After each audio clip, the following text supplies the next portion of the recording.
Merci une fois de plus de nous retrouver au Grand Hôtel Giblo. Nous sommes sur la partie continentale de la Guinée équatoriale. Nous sommes au cœur de ces réunions techniques de l'Association de gestion des ports d'Afrique de l'Ouest et du Centre. Et nous avons le grand honneur de recevoir leur Excellence les ministres des Transports de la République du Congo et également de la Guinée équatoriale qui sont présents sur ce plateau. Avec eux, nous allons tenter de comprendre concrètement ce qu'on doit retenir de l'intégration sous-régionale dans le secteur des transports, tant terrestres que également par voie de mer. Excellence, Monsieur le ministre Honorato Evita Oma, merci de nous retrouver. Bien, bonjour et merci à vous pour nous inviter à ce plateau. Rappelez que vous êtes le ministre des Transports de la Guinée équatoriale. On va s'arrêter à cela. C'est un ministère qui va jusqu'aux nouvelles technologies. Mais les transports nous intéressent au cœur de ces échanges de la GPAOC. Alors là, concrètement, est-ce qu'on peut dire, vous qui récemment avez fait un tour de la sous-région, est-ce qu'on peut dire concrètement que la libre circulation des marchandises est une réalité dans notre espace communautaire Bon, déjà et aussi de la ZLECAf? la libre circulation, c'est un rêve de la sous-région. Jusqu'à présent, ce n'est pas matérialisé. En fait, les échanges commerciales entre les différents pays de la CEMAC, ça se chiffre à peine à 3%. Ça, c'est un taux d'échange très bas. Et on doit renforcer nos coopérations et essayer de mettre de manière pratique les instructions et tous les instruments de la CEMAC concernant à la libre circulation. Parce qu'aujourd'hui, les textes sont là, la volonté politique, la volonté de nos chefs d'État est là, est manifestée, est écrite à quelque part, mais aujourd'hui, au niveau pratique, ça ne fonctionne pas. Et ça, là, il faut que les ministres des Transports de la CEMAC, on se mette à travailler fort, on se prend de la main pour matérialiser la vision et l'objectif de nos différents chefs d'État. Et c'est très important aussi que les secteurs privés des différents pays de la CEMAC, ils se mettent aussi d'accord, ils travaillent ensemble pour renforcer les échanges entre les pays de la CEMAC. Parce que c'est les commerçants, les entrepreneurs qui doivent bouger le secteur privé. Nous, le gouvernement, on ne fait que faciliter tous les instruments pour que tout ça puisse marcher. Je voudrais maintenant m'adresser à vous, Excellence. Le cas du Congo. Récemment, nous avons vécu avec un opérateur économique qui tentait d'apporter un produit qui est pourtant certifié à appellation d'origine CEMAC vers Brazzaville. Un peu plus de 95 postes de contrôle entre la Guinée équatoriale, le Cameroun, jusqu'à rejoindre Brazzaville de l'autre côté, alors que la libre circulation est prônée par les chefs d'État de la sous-région. Alors qu'est-ce qui peut bloquer? Pourquoi est-ce qu'on peut en arriver à avoir de tels blocages dans tous les États? Je veux dire, je ne cible pas d'État particulièrement. C'est-à-dire les mêmes tracasseries avec les mêmes comportements d'agents de part et d'autre. Comment est-ce qu'on peut en arriver là? Bon, écoutez, si vous évoquez cette question, je crois que il faut se mettre à l'idée que nous sommes en retard par rapport au projet de la ZLECAf. Le libre-échange continental va avoir lieu dans peu d'années. Et au niveau des États, nous n'avons pas la même fortune sécuritaire au point de penser que les échanges en termes de libre circulation des biens et des marchandises, ces échanges ne sont pas encore au point. Les raisons peuvent être multiples. Les fébrilités peuvent être également multiples. Mais toujours est-il que, comme l'a témoigné mon collègue, les chefs d'État ont déjà donné une orientation et nous, membres du gouvernement, nous devons travailler de telle sorte qu'il n'y ait pas cela. Et que ne perdurent pas, effectivement, ces blocages aux frontières. Du côté du Congo, tel que vous m'avez posé la question, je crois que de moins en moins, il y a ces frontières, ou ces barrières, sauf lorsqu'il s'agit de faire des contrôles routiniers, qui sont des contrôles douaniers, qui sont des contrôles de police, mais qui permettent également de sécuriser les marchandises en provenance des pays tiers. Vous savez pertinemment que nous sommes également dans une zone où l'on parle davantage de piraterie. Et ces contrôles sont nécessaires pour pouvoir déceler également l'intrusion des pirates dans nos États. Et je crois que c'est cette question que nous devons de résoudre, non seulement en tant que ministre des Transports, mais aussi avec les ministres en charge de la sécurité, de l'Intérieur et certainement de la Défense, pour d'abord et avant tout sécuriser tout cela. Et par ailleurs, je crois que c'est le même phénomène que l'on peut observer en Guinée équatoriale, au Cameroun, un peu partout. Ce problème des véhicules quelquefois que l'on vole et qui sont en circulation dans nos États. Interpol y travaille et nous, en tant que ministre en charge de la sécurité du mouvement des marchandises, nous devons également non pas seulement accélérer ces contrôles, mais les rendre plus fiables, les rendre plus instructifs, les rendre peut-être plus allégés pour permettre la fluidité des mouvements. Cela ne veut pas dire que nous aurons mais pratiquement une levée demain de toutes les questions de sécurité. Nous en avons encore besoin. Nous n'avons pas le tracking réel des mouvements des marchandises, y compris des personnes, en raison de la piraterie qui menace nos côtes. Et donc, qu'on ne s'émeuve pas. Nous avons de la volonté de former une communauté. Nous avons un peu de lenteur et de difficultés, mais à terme, nous parviendrons à réaliser cela. Le sécurité va-t-il toujours dominer autant? Bon, libre-échange, c'est en réalité quoi? Pour nos États, c'est d'abord et avant tout la construction des infrastructures. Nous avons apprécié l'effort aujourd'hui accompli par la Guinée équatoriale. Nous aussi sommes en train de faire des efforts pour faire ces infrastructures, notamment le développement du corridor 13. Vous avez appris qu'il y a une semaine à peine, le chef d'État de la République du Congo, son Excellence Denis Sassou Nguesso, est allé faire la pose de la pierre pour l'ouverture de la voie qui ira de Ouesso vers Infondo et rejoindra à terme les portes de Bangui. C'est cela qui est important pour nous. Et aujourd'hui, nous avons également une desserte qui va de Ouesso jusqu'à aller vers le port de Kribi. Nous avons des ouvertures vers le Gabon et davantage, comme on a remarqué avec M. le ministre en charge des transports de la Guinée équatoriale, ces ouvertures pour lesquelles on se vantait que l'on peut partir facilement de la Guinée équatoriale en passant par le Gabon, on arrive au Congo, ou bien en passant de la Guinée équatoriale, en passant par le Cameroun, on arrive au Congo, et vice-versa. C'est ce que nous cherchons d'abord en tant que pays ayant manifesté la volonté d'avoir des libres échanges. Il faut d'abord de l'infrastructure. Le reste, il est accessoire. Le reste, c'est une question de sécurité parce que le transport ne doit pas se mettre sur le terrain de ce qui est sécuritaire. Sécuritaire dans le sens de la gestion intérieure des États. Il y a quand même une certaine souveraineté des États que la libre circulation et les échanges ne devaient pas éteindre. Nous avons ici des services qui sont renseignés sur ce qui peut arriver à un pays si le mouvement des populations se fait de manière désordonnée ou de manière hâtive. Et ça, il faut donc respecter ces souverainetés des États. L'essentiel est que ce ne soit pas du harcèlement administratif, que ce ne soit pas un harcèlement de contrôle routier lorsque ces échanges vont avoir lieu et lorsque nos populations, entre elles, commenceront à se compénétrer. Je crois que c'est cela qui est plus important et c'est ce vers cela que les chefs d'État nous orientent. Et à ce jour, on n'a pas à s'inquiéter. Ça arrivera à terme et nous aurons cette libre circulation. Alors, je voudrais rapidement, Monsieur le ministre, Honorato Evita Oma, vous relancer sur la question. Il y a des projets intégrateurs. D'ailleurs, le président Denis Sassou Nguesso est le champion de ces projets intégrateurs. Les chefs d'État lui ont demandé de veiller à ce qu'il y ait la mobilisation des ressources qu'il faut pour interconnecter nos États par des voies terrestres, notamment celle qui devrait relier la Guinée équatoriale au Cameroun, du côté de Kribi, Campo, Lolabé, etc. Mais pourquoi est-ce qu'on a l'impression que certains vont plus vite que d'autres? Par exemple, en Guinée équatoriale, on a visité hier avec vous. On a vu que toutes les voies sont bitumées et les autoroutes chutent sur les frontières, notamment du Cameroun et du Gabon. Et de l'autre côté, on ne peut pas dire de même. Bon, nous, en Guinée équatoriale, comme pays souverain, chaque pays a ses priorités. Vous voyez, chaque pays a son feuille de route.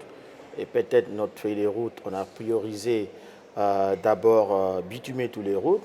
Et c'est la première chose, nous, c'est les premiers bénéficiaires pour que nous puissions transiter internement en confort. Cela, ça ne veut pas dire que les autres pays sont en retard. Il y a des choses qu'on trouve dans les autres pays, qu'on ne trouve pas en Guinée équatoriale. Et quand on dit qu'on est dans le même continent, dans le même espace économique, on doit s'échanger.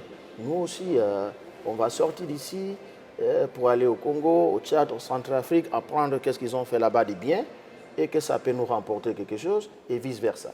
Il faut les échanges. Si on a réussi à faire le route, le Tchad a réussi à faire autre chose, la Centrafrique autre chose, le Congo autre chose, mais en général, la volonté est là d'avoir un espace commun plus pratique, plus transitable. Bon, vous avez posé la question de la sécurité et effectivement, nous sommes les ministres chargés des transports. Je crois que les ministres chargés de la sécurité, ils ont entrepris tous les démarches nécessaires pour renforcer la sécurité au long du corridor. Mais en général, au niveau des transports, ici en Guinée équatoriale, on est en train d'étudier la possibilité d'incorporer les dispositifs de tracking des véhicules de la sortie du port jusqu'à la frontière. On est en train de travailler dans ça, on va développer les logiciels qui nous permettront rapidement d'avoir le contrôle, la maîtrise d'un véhicule dès qu'il sort de notre port de Bata avec un conteneur jusqu'à quand il abandonne nos frontières. On est en train de travailler dessus et je crois qu'avec ça, tout ce qui est les barrières, toutes les barrières qu'on trouve d'ici jusqu'à la frontière, les barrières sécuritaires, ils continuent là, mais quand les camions viennent en transit avec des marchandises, il y aura un autre dispositif de suivi. On va utiliser les nouvelles technologies, les satellites, qui nous permettent de faire le tracking du camion de le départ, de l'origine jusqu'à la destination, au moins ce qui concerne à notre frontière. Mais après, avec les autres pays, on peut développer des coopérations pour que le même dispositif de tracking puisse suivre le camion de l'origine jusqu'à la destination. Ça, ce sont les instruments de coopération qu'en futur, on pourra regarder avec les ministres des nouvelles technologies, les ministres des Transports et les ministres de sécurité. Faire de telle sorte qu'on ait un package complet qui permette la circulation en sécurité, plus pratique, plus rapide, pour favoriser le développement du secteur privé et la rentabilisation de nos infrastructures portuaires. Parce que le transport terrestre est véritablement lié au transport maritime. Tu ne peux pas développer une grande capacité de transport maritime si tu n'as pas un bon système, un bon réseau de transport terrestre. Et les réseaux de transport terrestre, ça a compris les routes, et ça a compris aussi les véhicules en bon état. Si on parle des routes, les véhicules en bon état, il faut ajouter la question sécuritaire et le tracking. Bon, on doit développer tous ces instruments pour pouvoir atteindre nos objectifs.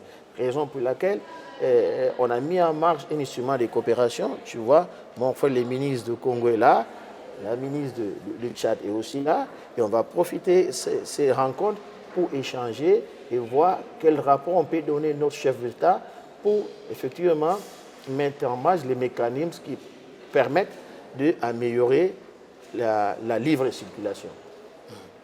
Voilà, permettez que je puisse vous relancer sur la question Excellence, parce que le président Denis Sassou Nguesso est le président champion, voilà, de ces projets intégrateurs. Le financement, à la base, doit être mobilisé auprès des partenaires de la CEMAC, des bailleurs de fonds.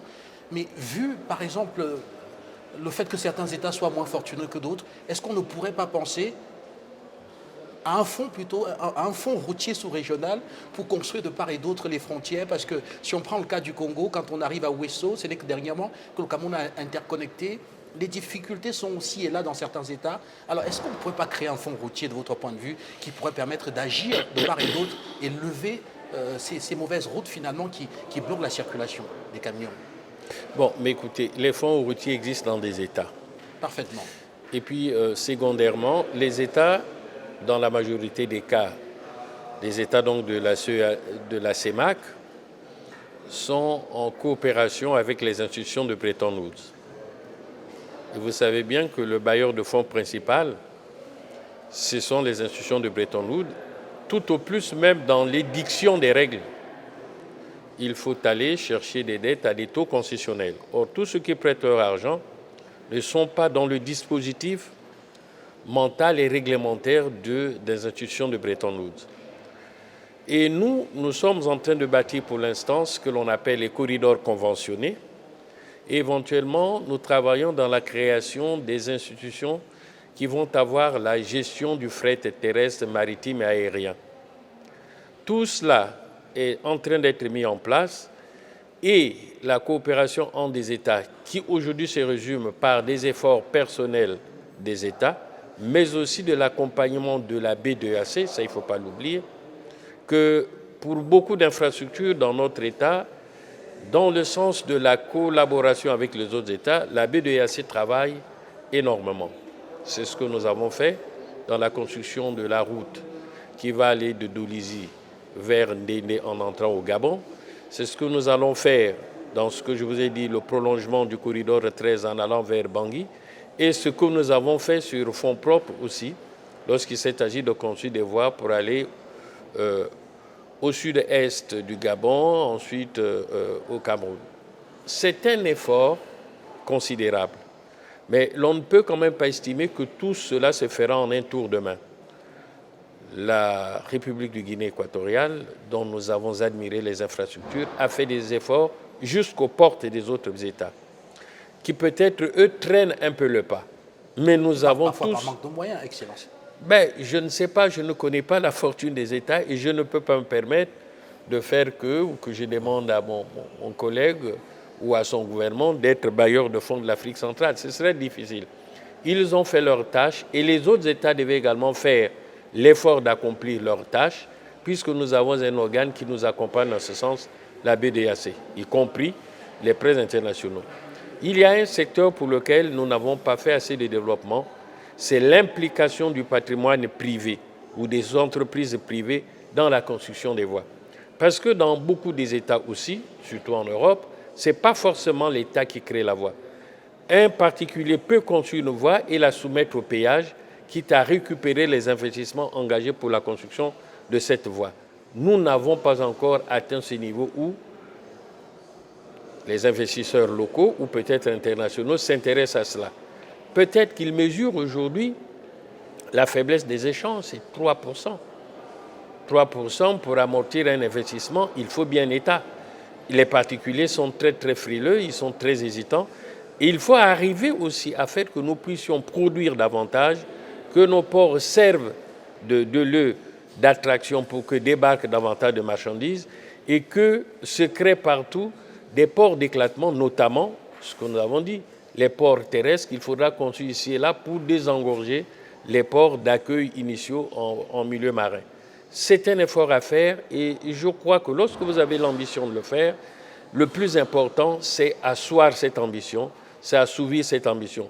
Combien de temps cela mettra? Eh bien, nous, on n'est pas des dieux pour dire que ça se fera dans un jour ou après un autre. Qui savait qu'au milieu de cette forêt équatoriale, il devait y avoir des infrastructures de ce genre? Qui savait, il y a 20 ans, que nous trouverons alors des autoroutes qui pourraient relier un lieu à un autre? Qui savait qu'un jour, je l'ai appris de mon frère, que la Guinée équatoriale construira des voies, même jusqu'à bâtir des ponts pour faciliter l'accès à d'autres États riverains. Et je crois que c'est la volonté des chefs d'État et la traduction de cette volonté, c'est notre devoir à nous et c'est ce que nous faisons en organisant tout ce que nous faisons, en multipliant des échanges, en faisant de telle sorte que nous travaillons davantage. J'espère qu'à terme, cela ira mieux. Et ceux qui ont la charge d'être des présidents champions dans la conduite de cette intégration devront continuer aisément ce travail puisque tout le monde est prêt. Surtout, et c'est quelque chose de formidable. Nous avons été aux frontières, mais on a compris qu'à ces frontières, il n'y a que des dimensions purement imaginaires. Puisque de part et d'autre, ce sont les mêmes populations. C'est même des frères et des sœurs qui sont séparés par une ligne imaginaire et par l'édiction des frontières telles que nous les avons héritées. Donc, cette volonté même qui est naturelle est là. Il s'agit de transformer cela en compénétration physique, et notamment avec les voies, avec les échanges. Les populations entre elles-mêmes s'échangent facilement, mais il s'agit maintenant de transporter nos marchandises, de transporter tous nos biens, de favoriser la fluidité. Qu'un jour, je parte de Brazzaville pour passer un soir à Malabo par véhicule, ce n'est pas mauvais. Nous avons essayé peut-être à faire même cette intégration au moyen d'une compagnie que nous n'avons pas érigée, notre RCMAC, c'est quand les États ont une certaine fortune, elles ont tendance à oublier cette dimension du vivre ensemble. On a tous développé des Air Congo, de Air Cameroun, des CIBA, des Air Gabon, et puis bon, après, on connaît les fortunes de toutes ces compagnies. Mais si nous avons été ensemble, peut-être qu'elles se seraient mieux comportées. Mais enfin, c'est une expérience, nous verrons bien vers où nous irons. On a parlé du cabotage et certains experts ici ont dit qu'il faudrait que les États pensent à créer des petites compagnies maritimes qui ne prennent pas forcément des conteneurs, mais même des marchandises vrac d'un port à un autre port pour pouvoir ravitailler. Qu'en pensez-vous? Bon, les États ne font pas les business. Les États ne font pas les business. Il faut des opérateurs économiques avec ces volontés d'implémenter cela. Et quand il y aura ça, ils vont revenir vers les États. Et les États, ils vont donner tout le soutien pour que tout ça là, ça puisse aboutir. L'État ne fait pas le commerce, l'État c'est un facilitateur. Il construit des infrastructures et il le met en service des opérateurs privés. Merci beaucoup, monsieur. Merci, Guy. Excellence. Okay. Merci à vous, Excellence, d'être passé. Nous mettrons des bateaux, bâtons, pavillons, Guinée-Équatoriale, Guinée-Congo, et ce serait pour le mieux des opérateurs économiques. Merci. Merci à vous.